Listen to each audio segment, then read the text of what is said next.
Tuan katakan dusta. Tak apa Tuan berdusta. Pohon-pohon itu tumbang karena sudah lapuk dan tua.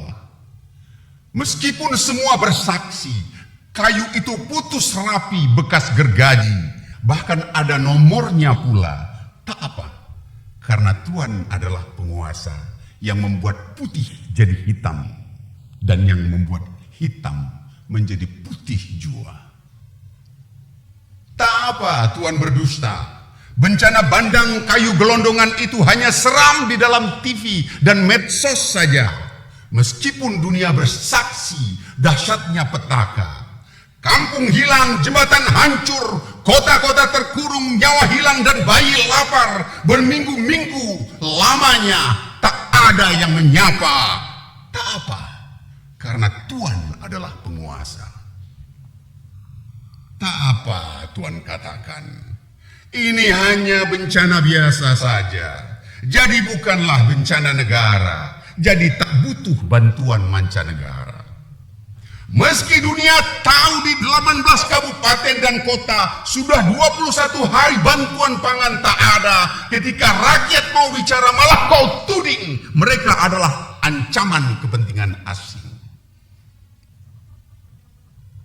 Tuhan bilang, tenang semua tersedia. Tapi itu hanya kata-kata. Sudah berminggu-minggu lamanya BBM langka, gas langka, komunikasi macet, spekulan menaikkan harga, dan rakyat tidak lagi bisa berbuat apa-apa.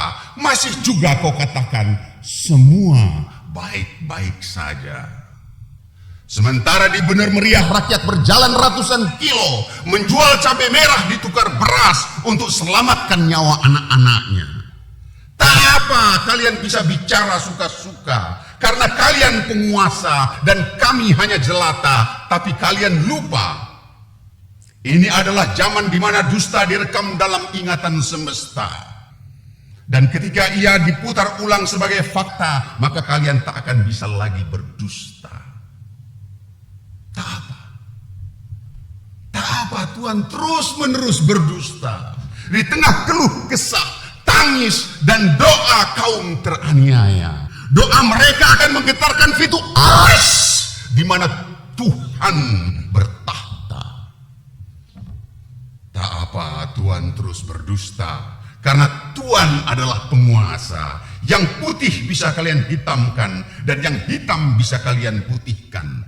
Kami rakyat biasa hanya memiliki doa. Dan doa ini adalah doa ribuan jiwa, doa jutaan jiwa, perlahan menjadi miliaran doa yang akan menggerakkan tangan Tuhan, mengunci mulutmu sampai tak lagi bisa berdusta. Aceh, Desember 2000.